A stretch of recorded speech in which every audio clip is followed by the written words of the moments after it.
If you're listening or watching, you're now tuned into I Don't Know It's Perfect, the most professional podcast out of Austin, Texas. I'm one of your hosts. I am Marie from the South Side, and I'm joined by my co-host, Lil Mo from the South Side. Yes, sir. And today we have another special episode for you guys. We have a very talented artist that's here with us that has blessed us and graced us on the mic. We have Alondra Marie. Yes, How are you? good. How are you? I'm well. I'm just chilling.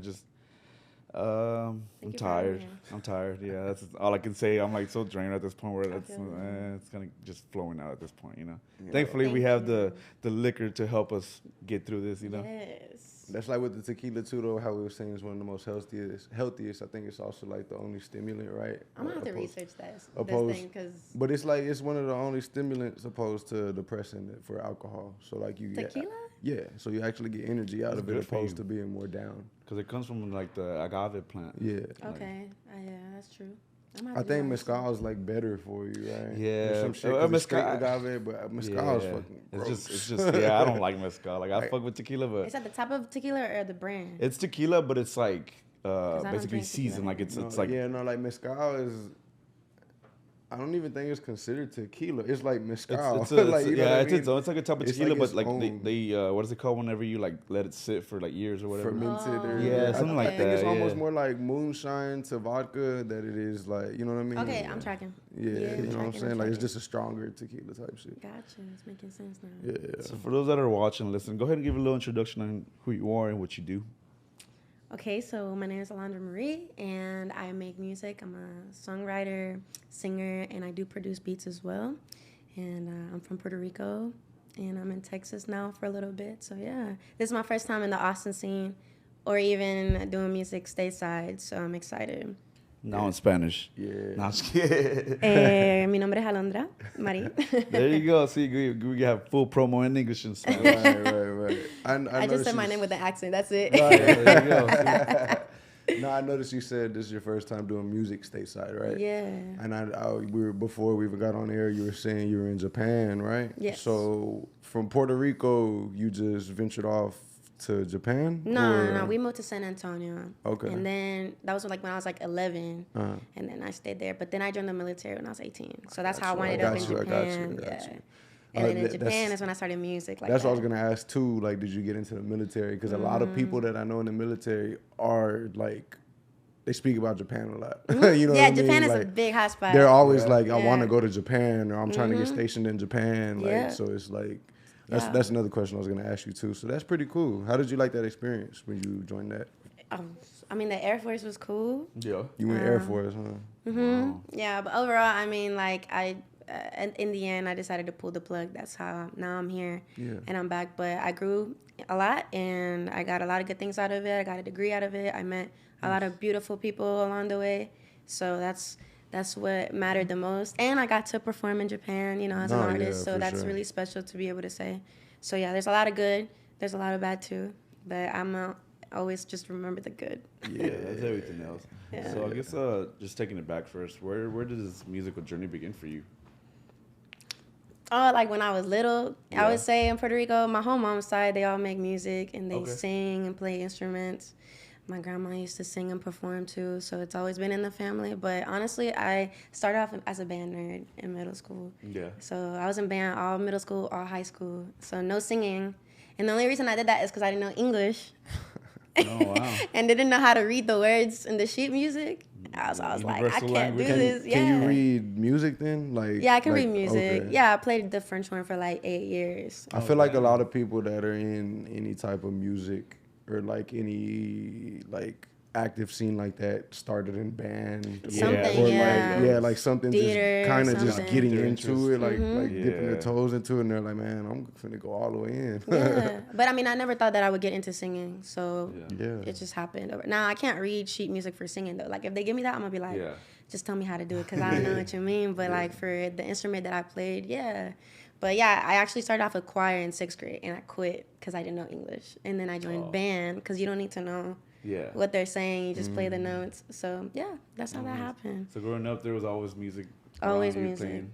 like always playing instruments, singing, like my family. That's common in Puerto Rico, right? Yeah. Because my cousin's Puerto Rican, and like his whole side, that's pretty like common that somebody's kind of like every party somebody got some instrument playing. Like every party, I was like, where y'all putting this from? Like I went to like it was like a few years ago. I think it was like 2015, and we were celebrating New Year's. And we went over to my uncle's house or uncle's wife's house, family house, and I pull up and they had a whole stage with like microphones. Yeah, I was like, so y'all just have this on deck ready to go. You got this ready, huh? Y'all ready to go. Yeah, so I was always exposed to that for sure. But that's awesome. Yeah. Was it ever kind of like felt like, obviously coming from Puerto Rico and everything that's going on, because I had to ask, like coming from like Puerto Rico and everything that's going on with Bad Bunny, was it ever felt like it was ever any sort of pressure, like kind of thrown on you to do like sort of reggaeton or that style of music? Man, yeah, I have felt that pressure because I only do R&B. Yeah. But people know I am from the island and I do speak Spanish, so they expect like, where's your Spanish music at? My last EP does have a verse in one of the songs that's in Spanish. I'm like, I'll just do it to say that I did it. Yeah. But I actually just did a feature for a reggaeton song for a friend of mine. So it's gonna come out in October. So that's gonna be my first like actual Spanish song, like reggaeton, like actual Spanish genre. So I'm excited. It's sensual. It's pretty cool. So I was gonna say, is it just like because you never really stepped in that lane, or right? Like you that's just all kind it of is. like not scared, but just unknown to that. Right. I think once I moved to America, I just gravitated to R&B music, and I resonated with it the most. And I wasn't really listening to reggaeton anymore because there's nobody to come see doing that. It had been a long time before. Yeah. So and I was so little. Yeah. So and the radio station I used to listen to in San Antonio was like hip hop and R&B. So I was like, I like this. So let's just do it. But I'm not opposed to it. I think it would be cool. I feel like the audience is bigger. Like the Latin audience is bigger than the R&B audience, in my opinion. So yeah, definitely at this point it's like worldwide now. I honestly think like hitting in that Spanish music route is the way to go because it's very like there's only select Spanish labels that are really popping right now, and that they're putting people on and signing like kind of under like Spanish artists. You know what I mean? Like even like Rancho Humilde and everything. Like they're just getting everybody that speaks Spanish and rapping Spanish and like trap corridos and everything. Them all together. Yeah, you know what I mean. So like, there's definitely a bigger lane and bigger opportunity in that. And I agree. I mean, just overall, Spanish. But like you gotta do what music. you love, though. You know what I mean? Because at the end of the day, if you're not doing what you love, you're just working for nothing. Yeah. You know what I'm saying? I just feel like I'm a very emotional person, and I can channel that better through R&B music. You can do that with Latin music for sure, but I feel like females in the Latin genres are very sexualized. And I just don't visualize myself doing any of that. Like, I want to be able to dress like this and still, but you watch a lot of these Latin female artists, and they're very sexualized with, how they're portrayed. And so I just don't care for that. But I'm not opposed to doing it. And that's why I did the feature. So I'm excited to see what happens with that and what people think. So it'll be coming eventually. Yeah, it's already in the works. It's already being worked. So I'm excited. I'm excited to hear how that sounds. Y'all have just a song out, or not out, but y'all have just a song, or do y'all have a video? Yeah, it's just gonna be just a song. He's remixing it with a feature. It's like the song that's already out, but he wanted a girl on it. So I was like, it's a lot of pressure. I'm excited to hear that. Yeah. It's a short verse, so don't get too excited. it'll be a peek into the future. Right. It'll give you an idea, but it could be, for sure. So since you said that, like once you got here, you just kind of just gravitated to R&B. What was some of your like influences that kind of pique your interest to like get more into R&B? At the time, I would say off rip, it was like Alicia Keys, Usher, and Neo and Chris Brown were like the ones that were like popping at the time. So everything we were listening to. Like I'm saying, like what I got exposed to immediately when I landed here. Like, so I'm there. Obviously, over time, I've tried to educate myself with older R&B artists that were very like the influential. 90s and stuff like that. Yeah, but like at the time, those were the ones that were like in my face all the time. You resonate more with like newer R&B than more like older. Yeah. I feel like you like how you saying like the R&B, like you express yourself as an emotional person, like you would gravitate more towards like the older R&B because that's how it is. But that's pretty. New R&B is popping though. Like people are sleeping on some of these new R&B artists. I think people say that there's the R&B is dead. I'm like, what? Like, what are y'all talking about? I think it's just because there's not like any like boy band R&B shit going on, you know what I mean? Or like big like group R&B. It's not really that big. Yeah, anymore. But then you had like you said, like you had Usher, you had obviously like the R&B used to be crazy in the 2000s. Bro, it was crazy. Like the radio station had more R&B than it had hip hop at the time. That Usher Confessions album. Yeah. Oh yeah. And the name that shall not be spoken, R. Kelly. Yeah, man. Bro. Trapped in the closet. Yeah, I'm bro. Sorry, like, bro. Honestly, R&B is like I love R&B music and all the music that I listen to, like being from Texas, like even like Zero and the Slab and Trey and all that. That's like all they do is just take older R&B songs and remix it into a Texas version. Like I'm gonna have to listen to that. So well, really, if you think about it, because you're not from Texas, so like I could name multiple songs, and you could go back and put like a old Rick James beat to it, and that's just the beat. They just change the words, same like hymn, same everything. It's just the words that change, and that's tight to me. Because like a lot of people, I've never noticed that in any other music, that like any other coast, they're not remixing like R&B shit to like rap shit. Yeah, you know what I'm saying? I think like that was probably just like because like the culture in Texas, like what we came up with, we had DJ Screw that would take like the other like older songs and kind of just use them to like either use the instrumental or use the song and then chop it up and then let somebody hop on it. So I think it's like just a force of habit where people just not necessarily sample, but like reprise it, you know? Yeah, it's I like mean, a lot of hip hop songs it's really like giving pride, cause like the Candy Coated Excursion and the Candy Raindrops, it's like my love, have you? Like I'm sure if you were listening to a lot of like any of the songs that we were talking about, you'd be like, oh, that's probably this song, or oh, that's that song. For sure. That's what they use as the influences, but So let's go back to you being in Japan. How was that experience? Like, where did it start, and how was like that whole experience? Because you say you got to perform there. Like, I'm curious as to how that was. You know. I moved out there in 2016, and I was there until 2020. So like I moved in the middle of the pandemic. So this wasn't even through the Air Force. This was just this was like I got stationed out there for 4 years, or I was supposed to be 3 years, and COVID hit, and I got stuck out there.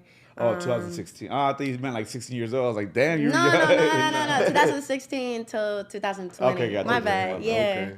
But honestly, I didn't start doing any music stuff until maybe 2018.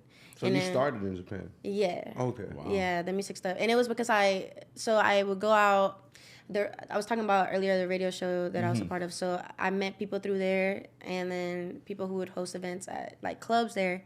And so anyways, one day I posted a video singing, I think it was like Focus by like her. And one of the guys that host events, he's like, hey, we want like people to just come sing, open mic, da-da-da-da. And that's how it started. And then I did that, and then more people wanted me to come sing. And then I'm like, I don't even sound that good right now. Like, because I was vaping all the time, drinking all the time. My vocal cords were shot.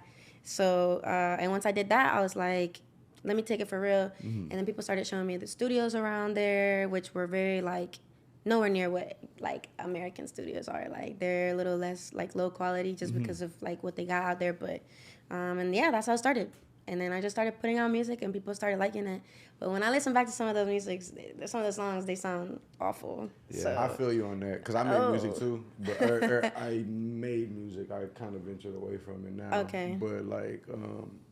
When I listen back to some of my older songs, like people like them, but I'm right. I'm like, God. I'm like, oh, I could have done this, or I could have done that instead. Yeah, no, like some of my stuff is bad. Like, you ever think about remaking it? Hell no, I'm just leaving it alone. But honestly, why not though? Because if you have the knowledge that you have now, and like you could you could look back at it and say, man, I should have done this, or hey, I should have said it like this. Some of it is because I was still trying to figure out my sound. So when I listen to those songs, they're not even songs that I would actually do anymore. Yeah.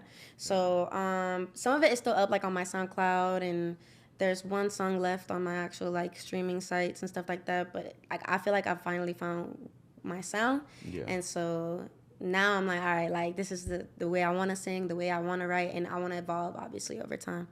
But listening back to some of that stuff is humbling. I'll be like, dang, okay.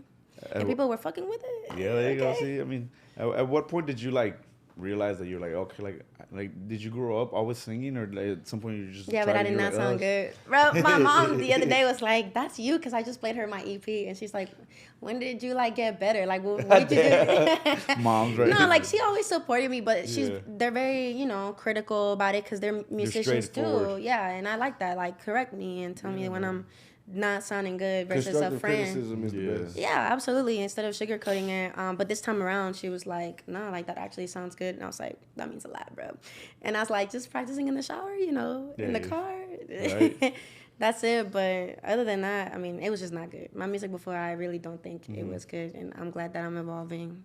Well, even then, from saying you started in 2018, like you're only 4 years into it. You know what I mean? And you definitely made progress. Yeah. I mean, from even making progress, but really, that's nothing. 4 years. You know what I mean? Like I don't even want to imagine a few more years down the line what it's gonna be like. It's hard to being a musician. It's hard to look down the line and say, this is where I want to be, because you have no idea what you're even going to do the next song that you're going to do. Right. You know what I mean? So I'm just excited to see what that's going to look like. Yeah. I don't really have an image of what it's going to look like. I'm just kind of going with the flow and letting things just happen. So, yeah. So, I'm excited. I want to talk about You Belong to Me. Oh, that was recorded out there. Was it recorded out there? No, it was recorded. It was all recorded. Actually, You Belong to Me was recorded in my house. Yeah. Or in Abilene. I was living in Abilene. During quarantine, right? No. All of this EP was this year.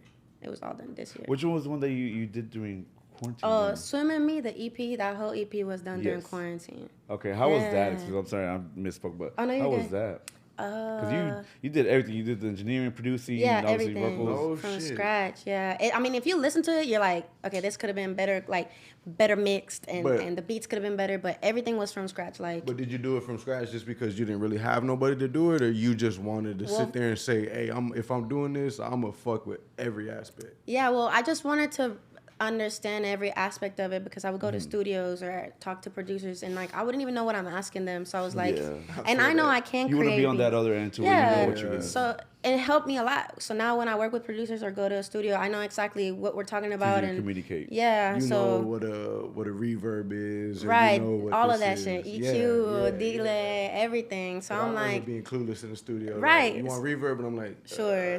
Try it out. What's it sound like? Yeah. So now I can literally or I'll call my engineer and be like, hey, the mid range doesn't sound good and the frequency. Yeah. But this is all self-taught. Yeah, YouTube. Oh, wow. YouTube? Yeah, I mean, we were on lockdown over there. Like, the Japanese government was so strict. You couldn't do anything. You were in Japan during quarantine. Yeah. Okay. So I was just sitting in my house, hella. And then the Air Force, they were giving us days off because they were like, it's so political over there that they didn't want to keep spreading COVID, because in the Japanese government, it was total lockdown. It was completely different ballgame over there. And so I just sat there in my house for all this time, and I was like, and I made it, and it took me maybe 2 months, and now I want to go back. I can't find the projects because it was on a different computer, but I would love to go back and actually redo them and re-release them still under the same title and everything, just better mix. That's awesome quality. That you were able to do that, just completely from scratch, self-taught. That's very impressive, because it's very rare. Well,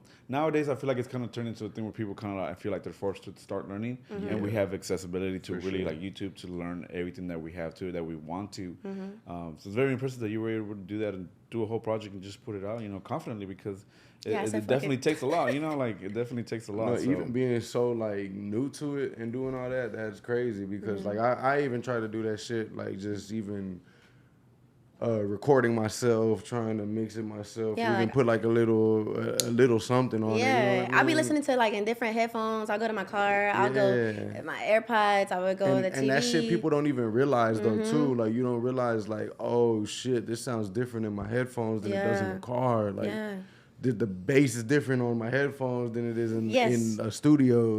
So it's knowing music and going through it and doing the steps and then trying to perfect it is really a process. But not so yeah, I rap and shit, but the dude that I started kind of with, he was just man, I got out of jail and shit, and he was like, bro, you got something to say, just to do it, you know what I'm saying? And I put out my first song.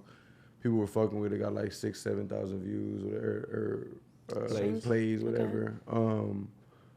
And then I was like, well, fuck it then. I'll just start doing this shit for real, you know what I mean? I ended up just putting out music consistently for like a year or two.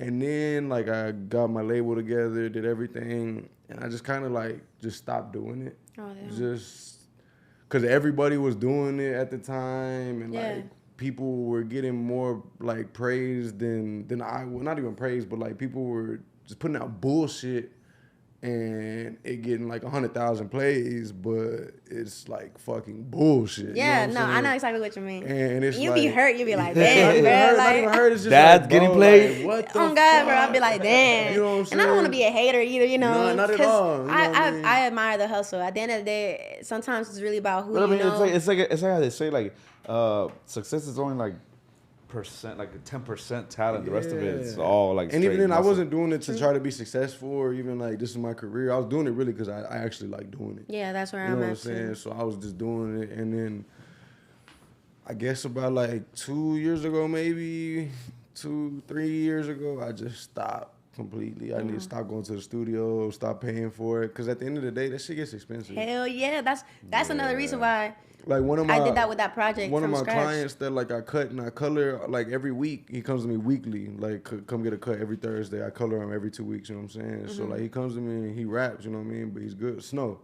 Yeah. You know what I'm saying? And he's raw. You know what I mean? But he was just telling me like what he was spending on his distribution deal for one song. You got to invest in yourself at that point. So like he told me what he was doing for one song distribution deal. Then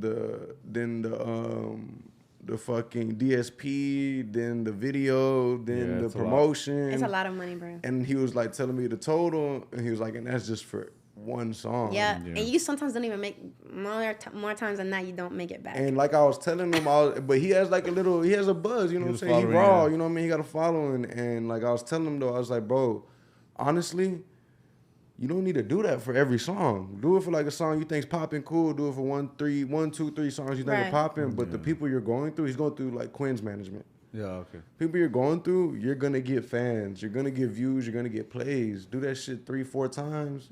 Dead that shit and just put your own shit out. And you'll grow organically. You know what I'm saying? I think it ends up being just like what's your like technique? What's your process? Because there is certain artists like that kind of like put their everything into every single song that they drop. You know, this song I'm gonna drop and I'm gonna just pour them all like he does. You know. Yeah, no. But then you have like who was it that did this? What's that one rapper that everybody hates? I forget who it was, but there's this one rapper from Austin. No, he's a big artist. Fucking. I'm blacking out. It's gonna bother me now. That everybody hates. But right. No, he made music, but the way he popped off was he started doing a song a week on something. Russ. There you go. I couldn't think of the name, but you have people like him who's like. He's not pouring everything that he has into every single song, but he's like, I'm gonna just drop a song every single, and one of these is gonna pop. Yeah, consistency is key. Yes, overall. So it's gonna just depends on like what's the maneuver you decide to take, you know, because it could be anything, you know. But like it's like you said, like if you don't have the funds to be able to throw your everything to all, like take it upon your own hands and invest yourself in a different way by learning and doing it yourself, because that's key. That's key. Like knowledge is key in this fucking game, because it seems like the artists that don't really know much get played the most. They may pop off or whatever, but they're getting a shitty deal. You know, so it's a lot that goes. See, and that's the thing too with like music. Like people see like, oh, this artist just put out a bullshit ass song and he popped and now he signed, but at the end of that, he really signed for 100,000, and that 50,000 went to the car, and 25,000 went to the label, so and you know what I mean. That's like I was watching an interview with Hot Boy West. I don't know if you've heard of him or not, but he's like one of Gucci's artists, and he's from Killeen. He got signed for 100K. Oh yeah, no, I remember. You know what I'm saying? And he was like, "I went broke, like straight the fuck up. I went broke. 100,000. It's not even that much though. If you think about it, from music stuff, it's not that much. And like he explained, he was like, from a street nigga, I went broke, bro. I spent 75,000 on a car. Yeah, like, to them it's probably a whole lot. I'm buying drink every day. I'm buying drugs every day. Gone, like I bought jewelry. You know what I'm saying? And that's gone. It takes a lot. Man, I would get an accountant and lawyer ASAP. Yeah, exactly. 100,000. If I had 100,000 fall on my lap today, I'd be rich for the rest of my life. Yeah, for sure. I would think of ways to invest that shit. Like, ain't no way.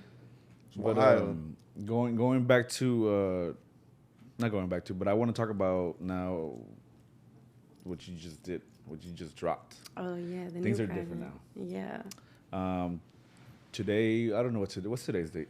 Today's the 19th. 19th. Yeah. I lose track of my days. But you just dropped this. Mm-hmm. And I've listened to it a couple times already, and I'm a fan of it. I like it. Okay. My favorite song. I was gonna be like, all right, I'm out. My favorite song is For Me. Okay. Yeah, I like the that feature song. with the guy. Yeah, dude. Yeah. I like the dude too. He was cool. I don't know who he is, but it's a good song. But overall, the project.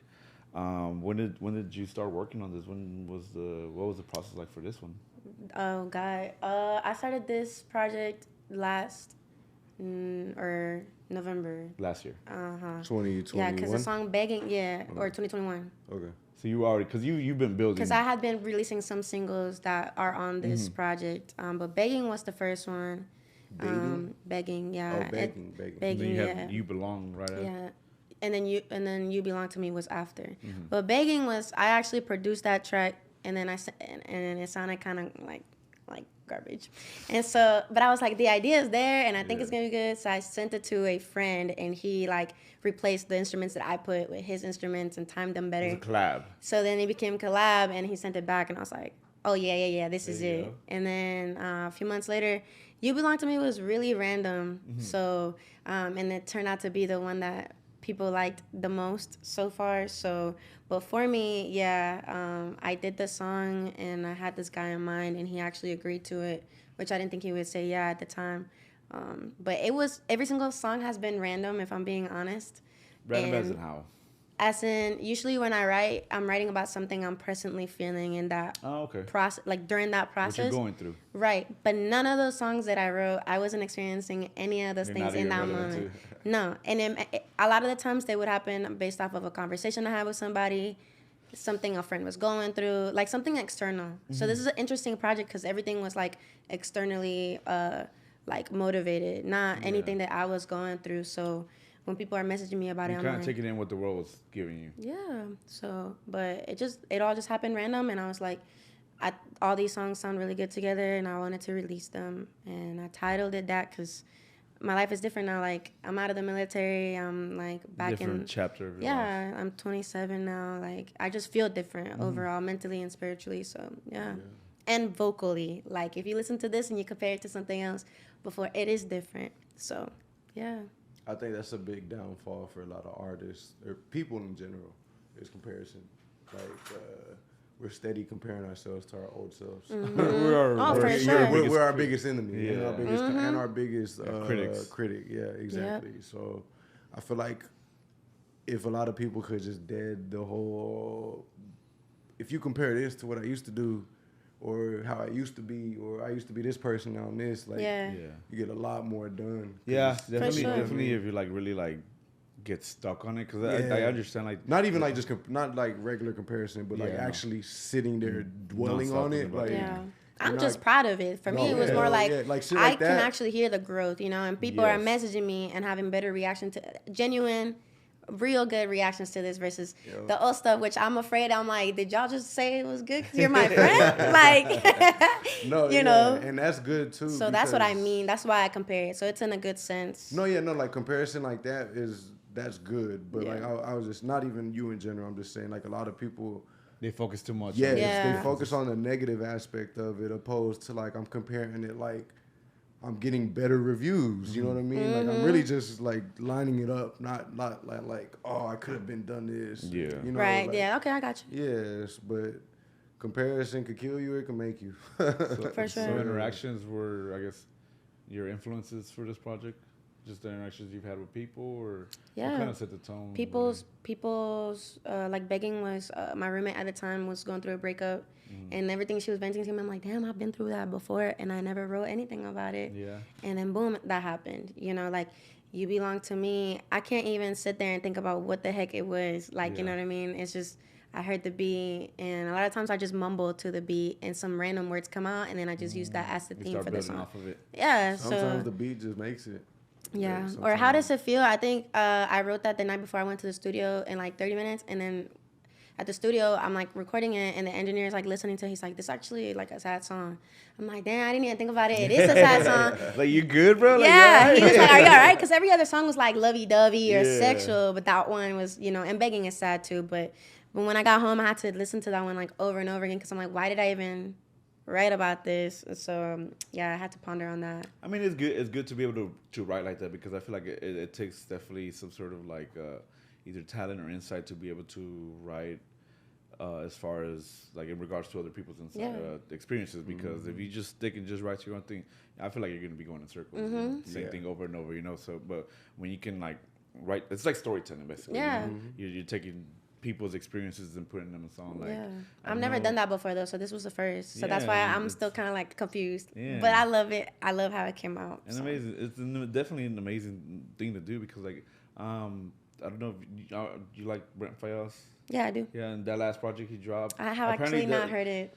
It's a dark album for my I mean, it's a very dark album. He's known for toxic. Yeah, but then content. he's gone out to say that he's like, it's not what I do. It's stuff that I've seen happen that happens every day. It's like it could be a cap, but doing stuff like that where you can like take others' experiences, good or bad, and put them in song because somebody's gonna relate to it. It takes a real artist to take somebody else's exactly and mind and actually paint a picture with it. Yeah. Honestly. So the fact that you're able to do that for this project, I think not only does it showcase how much you've grown, but just overall what next level you reach. So. Yeah, I'm excited for that. So I don't know. This was all I'm just happy with it. People that How Does It Feel song. People were messaging me like relating to it, and it's so crazy because it's the one song I put the least effort or thought into. I'm like, but how does that even happen? And talk to anybody, that's how it goes. The one song that they think is nothing, and they're like, man, I was gonna dead that song. Yeah, like, literally. That wasn't even gonna make the album. It wasn't gonna make it. That's I was just like, whatever, I'll just like, try it.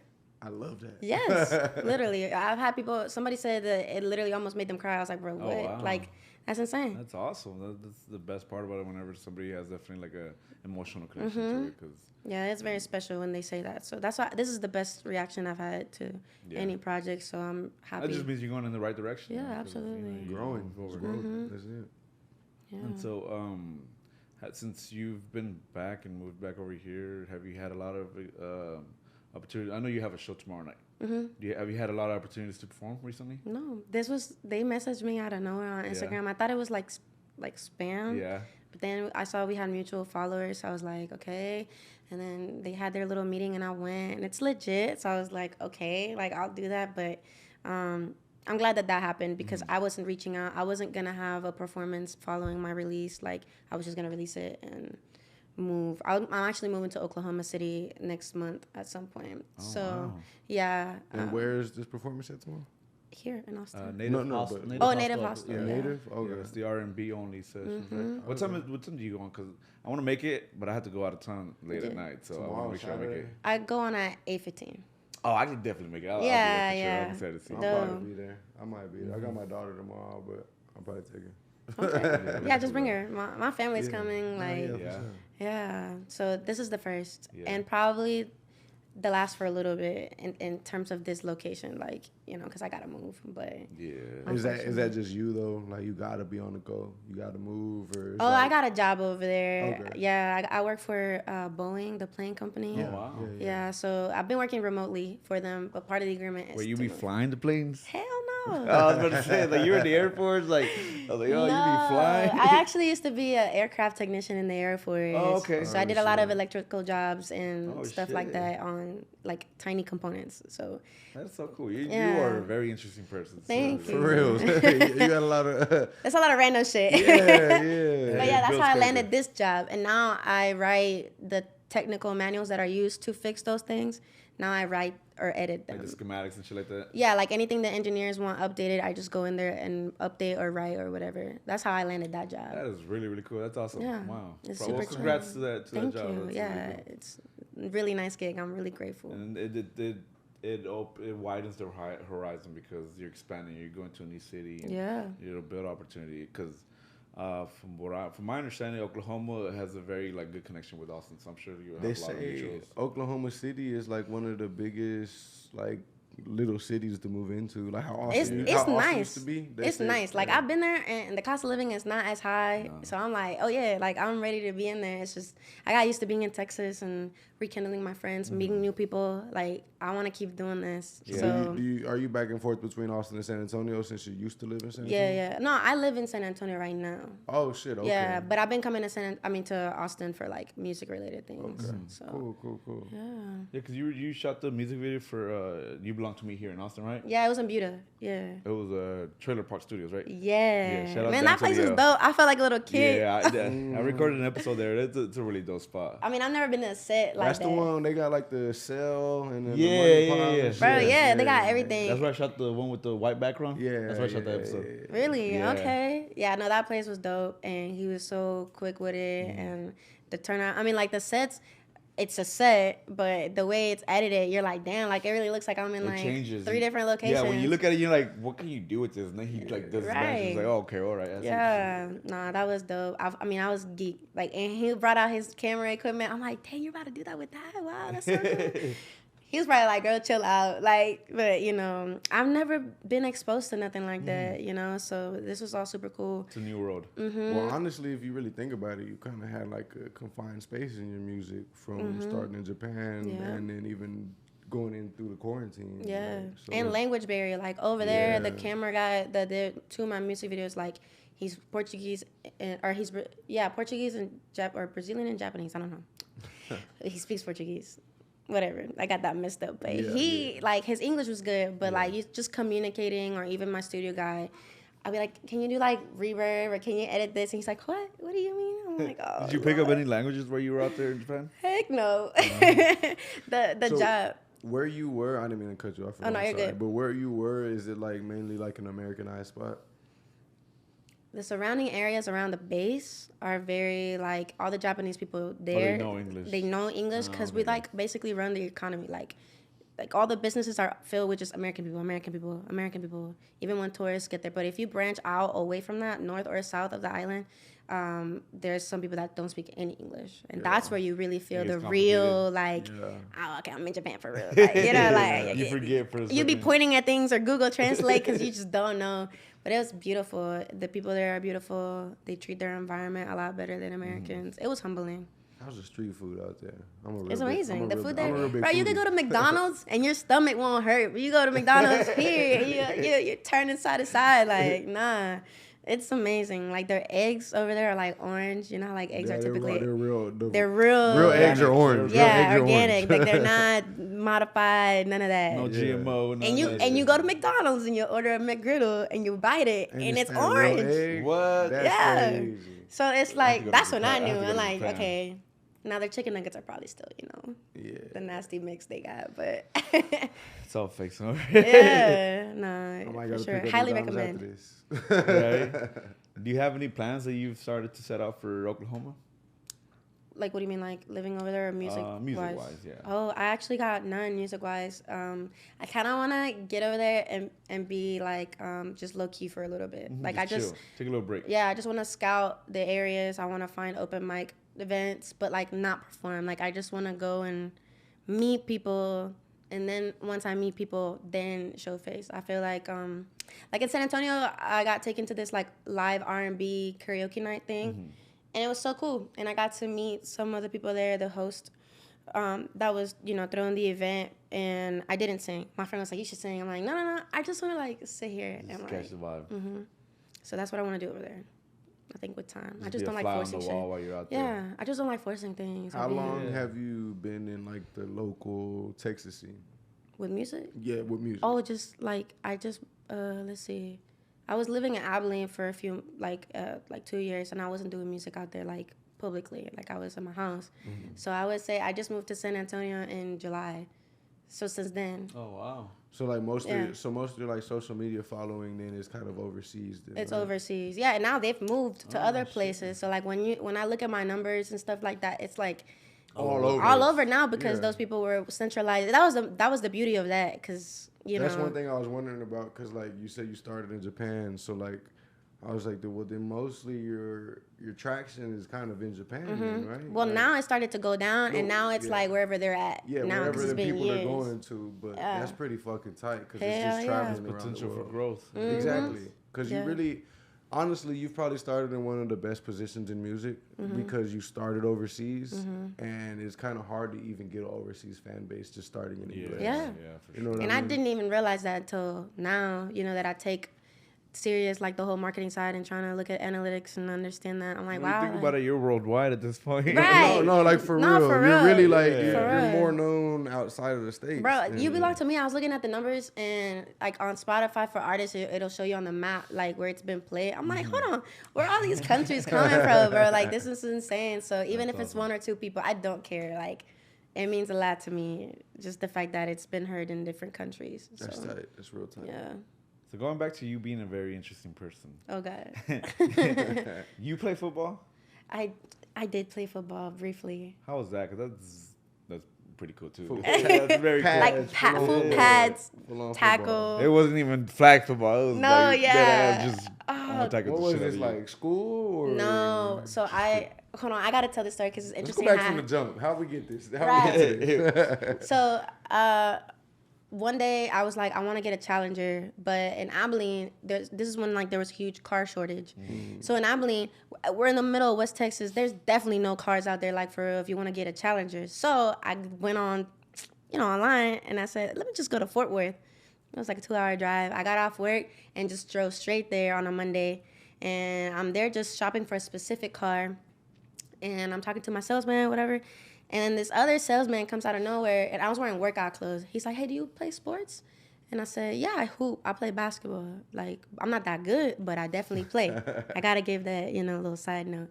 And he's like, okay, well, I got a football team, like, that I coach for, da-da-da-da. And I'm like, yeah. And then he came back again. I'm like, bro, okay, so just give me the information. And then he gave me the information, and while I'm waiting for the finance department, you know how they be like, I'll be right back to see what the finance department says. And you got to sit there and wait to see, back around. Yeah. Come back with a $900 right. payment. So I'm like, let me get my mind off of this stressful shit. And so I'm like scrolling through their page, and like, I'm like, oh, it's like full padded. Legit. And you're watching the videos, and you can't even tell that they're female sometimes. Trying to sell you like some lingerie football shit.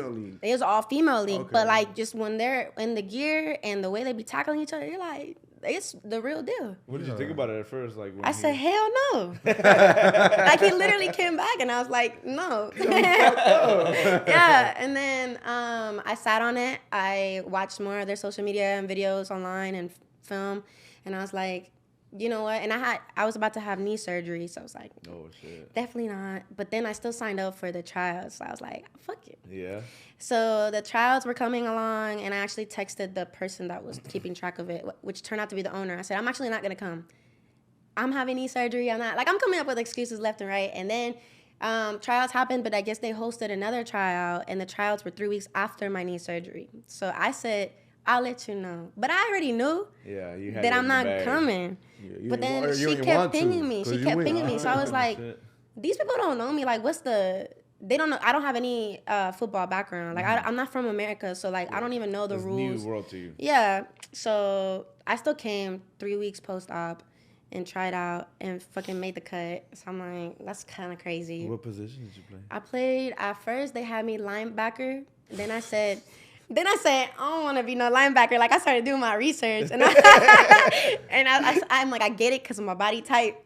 Like, I'm like, I promise you, like, I just don't want to do that. So then they were like, okay, fine. Like, what would you want to do? Mm-hmm. And during practice, like, I was good at catching the ball. Like, I was good at, like, running the routes and catching it. Yeah, so then, but I'm big for, like, a receiver. Like, I'm big. Like, the receiver females that were on our team, they were slim. They were track players. Like, they were meant for that.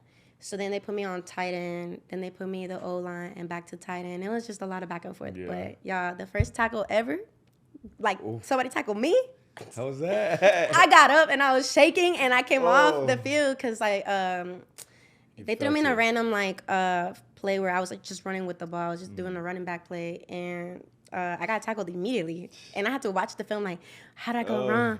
But I was shaken up, but I didn't feel the pain until the next day. Ooh, and I'm just thinking, men be putting themselves in this shit all the time. Like, But I will say it was a beautiful experience. Like, I got to see a different side of me. I got to meet a lot of wonderful females in that team, and just watching what females can do in that sport, it was amazing. To, like, would you ever get to tackle somebody else? Like, oh no, I never tackled nobody. No. I'm gonna be real. I did get to run one route, and they actually threw it at me. And in the film, you see me catch it, and it bounced right off of me. Oh. I was like, oh, that could have been my moment. But no, I wasn't the best player at all. Like, but it was cool to see the girls that were passionate about it. We got to travel to Houston, to Austin, to Minnesota. And this is out of San Antonio? No, this was they were based in Arlington, Texas, actually. Oh, this when you were in Arlington. So it was when I was living in Abilene. So I would drive like 2 hours to go to practice like multiple times a week. It was cool though. Like I needed that. That's an experience. Yeah. And it happened at the perfect time because it happened when I was separating from the military. So like in the military, you have a sense of belonging for so many years. So that was the perfect thing I could have done. I didn't realize it Everything at the time. Happens for a reason. Right. The fact that they were so the fact that they were so persistent and how it all happened, like I'm glad it did because I had a place where I belonged for exactly while I was transitioning out. So I just sucked. That was probably like a really good transition for you. It was. It really was. Like from like going from the camaraderie from the military into like a teamwork. You know what I mean? Like that's probably a really good transition. Yeah, it was really good, and they were all willing to teach me because they knew I didn't know anything. Yeah, that's cool. So yeah, it was dope. It took you in. That's awesome. That's but I don't think I would do it again. If I'm being honest. No. Once in a lifetime. Yeah, for sure. Because it's one of those things where you're paying to play. Unless now they're starting to get more sponsorships because it's growing. But at first you're just paying to play. So I'm paying to get hurt and just it's not worth it. It's just not. Yeah, no, I'm good. Yeah. Wow. Yeah. That's cool. Wait, how'd you find that out? It's like from I had a picture of. I think when I first but I think I took you, it down. I saw it first. I was like, what? I remember he told me that. He was like, yeah, I think she played football, and I was like, what? That shit was crazy. That shit was really cool. But it's so badass. Like it's so badass. Like oh my god, I see why Americans are so. I mean, I call myself not American, but I am by default. But I see why the American culture is so hype about football because it's just crazy. Yeah. No, I'm not really big on sport. I mean, I guess I was when I was a kid, but like as of now, I'm not really big on sports. Okay. But what sports did you play when you did play? Baseball mainly, baseball and basketball. I love basketball. I love baseball still to this day. I love basketball still too, but I'm just not active. Did you play any sports? I tried when I was a kid. I just got in too much trouble. Now I just work out. Yeah, see, like in sports, I played t-ball up until like kid pitch, and then we got into like the actual leagues and shit, and then I got into it, and I just stopped. Okay. And then ended up playing like basketball, football in middle school, doing football in high school. I did all the sports in middle school, man. But I got kicked out my 9th grade, so I couldn't. Yeah, I was never allowed to play. I was like, you got to show for this, that, and that. Like, you have to get out of Yeah, it's like middle school, I only did it so I stayed out of trouble. And then I got into high school, and it was like, I'd rather go do this than go to practice. And okay.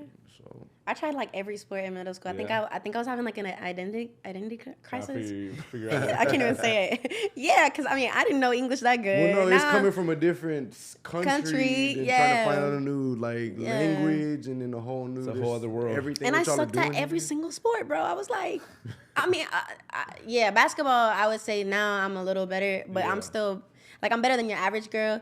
But I'm not that good. You feel me? So do you work out now still? Yeah, I do work out. I lift. I actually have to slow down a little bit because my joints are driving me crazy. My knee is still, Oh, dude, it's my biggest issue. Like I can't. I'm 27 and I feel like I already had knee surgery, bro.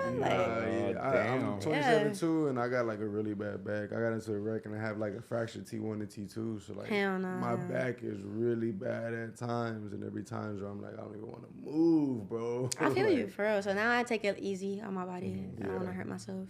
You have to. Yeah. And I like to eat too much, so like. Oh, dude, that's my only issue. Like I can work out every day, but exactly. my diet ain't ever gonna be straight out. I wish I gained weight though, because I could eat like 5 times. Man, I'll give you whatever you need, bro. Go ahead, give it to me, because like, bro, I've always wished I gained weight because I've always been like skinny and had a high metabolism.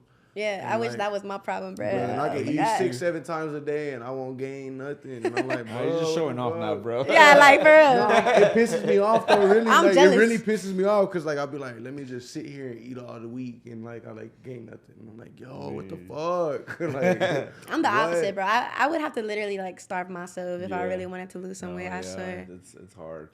But it is what it is. I like working out though. Yeah, getting in that gym is really a pleasing feeling. Yeah, for sure. It's a mental therapy sort of deal for me. And I've made a lot of friends, not at this gym, but at the gym where I was living at. I made a lot of my last few friends before I left there. Yeah, they're actually coming down to the performance, some of them. Yeah, there you go. At the gym. Like, which is Wait, so you're not even in Austin, right? You're in San Antonio? I'm in San Antonio now, okay, yeah. Cool. How long have you been back in San Antonio? Since July. Okay, so you're barely back in. Like, back in this area, yeah. Mm-hmm. You've been in Texas for a while, though, right? Mm-hmm. There you go. Yeah. But thank you for pulling up on us. I know it's quite a drive, and for you to come to Austin, it means a lot. You know, like we're always grateful to have anybody to come into town. And I'm glad you say because I was like, so actually, we had quite some trouble just figuring out the schedule because obviously it seems like we have opposite schedules and stuff like that. So figuring it out was the hard part, and I always feel bad because I don't ever want people to feel like, he's bullshitting, he's just brushing. I was like, no, so. I'm glad that you're able to finally come on here. Yeah, for sure. I'm glad that you guys had me here. I found out about y'all stuff from Shannon. Shout out Shannon. Yeah, shout out to her. She's actually going to be in my music video. Yeah? Yeah. Oh, I love her. We went to middle school and high school together. What? Yeah. Such a small world, right? Yeah. So really she's the one that has put me on to the engineer I go to out here. Obviously, y'all. She's very talented, too. She's very, Who do you fuck with out here on the engineer? His name is Sam Hines. He's in San Marcos. Oh, okay. He just built his new studio like from scratch. Sounds very familiar. I can't put a face to it. That does. I tag him on my he saw my tagged on my the credits for my project. So if you're ever curious, Is there any artists that you're familiar here in Austin that you would want to work with or look forward to? There's a female, I think her name is like Violet something. Oh, I know Violet Capri. Yes. Yeah, she's I cool. love how her voice sounds. I would love to collaborate with her, even if it's like songwriting. Like, we don't even got to be on the same singing together on a song. But Have you that met her one, yet? no, we follow each other on social media, but I've never met her. Just invite her out. Have you, being from San Antonio, have you heard of AJ Bray? You don't know AJ Bray? Wow, I feel like he does a lot. No, honestly, he does a lot of R&B, like good music. And I feel like you and him could make a really fucking good song, like a really good song, honestly, because he makes good music. Yeah, he does. He focuses on that. Like you would think he's a rapper, but he like focuses on R&B. Like, he loves that R&B shit. That he be singing for. No, he makes the honestly, he does. But he's like... Wait, so he makes beats? No. He's some music. Just to be. I'll show you after. I'll send you some shit. But like he's... I love... I'll test him when we get off. Yeah, for sure. Put you on like he's got some really good songs. He has That Dangerous. Yeah. On his new album. Like, I've had times where he'd hit me up. It's like, bro, you got a singer that I could link with. You got a singer I could work with. And he's very picky about who he works with too. So. Yeah, now I'm focusing on collaborations more. Like the guy that was featured on my thing, that was the first time that was your only feature, right? Yeah. I really feel like you and AJ can make some shit though. Honestly, like I think y'all can make a really good song, both being out of San Antonio and still focus on the R&B shit before you leave, for sure. Yeah, put me on. I want to meet people. Honestly, I gotta give my hats off to Shannon because she's the one that has put me on. Anytime I ask. Oh, yeah, this person. Oh, yeah, like she does not gatekeep. And I really admire that because some people are like, nah, I ain't going to you don't want that. They made the people you want to work with. No, absolutely not. So, I wanted her on my video. I feel like she's I feel like her putting me on with a lot of this stuff, I feel like, I'm going to put her on my thing too, and I got to be on her video, her last fantasy video. So, There you go. For like a split of a second. If you watch the video, I'm on there for like a split of split of a second. You gotta pause it. You gotta pause it to see me. Literally. But before we close off, go ahead and give the people the socials where they can find you. Instagram, Twitter, Facebook, whatever, what may have you, Spotify, Apple, that. Let them know where they can find you and what they can look forward to. You can find me. I am Alondra Marie across TikTok, Twitter, and Instagram. And then, what was the other question? Oh, and then on Spotify and streaming sites, it's Alondra Marie. Mario forgot too. I know. I was like, what question? Like, hold on, let me think. And then just you can expect like a Spanish track coming out, but I'm the feature on there, so it's not my track. And then just more. Oh, a music video is coming out. But that Spanish track will still pop up when you search your name, though, right? Oh yeah, for sure. Yeah. So. Just collaborations. That's really pretty much what's going to happen now. Before we close out, I do want to do our positivity segment. Oh, no, don't put me first. I got it. You want to go first or you want me to take it? I'll go first. Everybody out there, bro, just keep your head up, make your money, get to it. Just do what you need to do, man, and stay positive because this world's really negative. Okay. All right. I would like to take this positivity moment to give a special shout out and a special thanks to Shaka and my boy Ever. I'm so proud of you, bro. I'm so proud of you. You came a long way. He's making it clear now. But shout out Dawa. If you haven't realized by now, we're sitting in the Dawa studios. Shout out them. That was meant for a lot of people of color and in the city of Austin that is predominantly white, to give us more opportunity to pursue our creative side and do a lot of things that is not readily available for people like us a lot of the times, you know, whether it be discrimination, funds, whatever, what may have you. Shaka has provided a space for us. Follow them on Instagram, Facebook, wherever you can. If you can you put a link or some socials here on the screen? Just put it right here. Yeah, just right here, wherever you can. But that's where you can find him. Reach out, support, contribute in any way you can, because it's all for a greater good, especially in the city that's constantly changing and growing and just kind of feels a lot of times like it's very inconsiderate to people like us. Yes, but just don't forget that there's people like Shaka, there's people like Ever, there's programs like Dawa that's available to people like us. So thank y'all. That's dope. Damn, like you should have finished. No, all I have to say is believe in yourself and invest in yourself, because nobody else will but you. So, and that's the best decision I've made in this year, and it's turned out to beautiful things. So, and everything happens for a reason. So just trust it. Even when it's bad things, maybe it is working for you. Ain't no such thing as a coincidence. Exactly. Everything happens for a reason. But thank you so much. If you made it this far into the episode, I'm grateful. I love you. And thank you for tuning in. This is, I don't know, it's perfect. I'm Mario from the South Side. I'm Mario from the South Side. And we're with Alondra Marie. And hold on, we're going to start doing this weekly, right? Yeah, oh yeah, y'all are not ready. Please expect more episodes from us, because we're finna drop and we're finna turn this podcast all the way up like we should have. Yeah. So be ready for us. Hell yeah. We'll be coming at y'all pretty heavy, so just keep up with us, and we'll provide a lot of entertainment and a lot of good artists for y'all. So just stay tuned. Thank y'all. Yeah.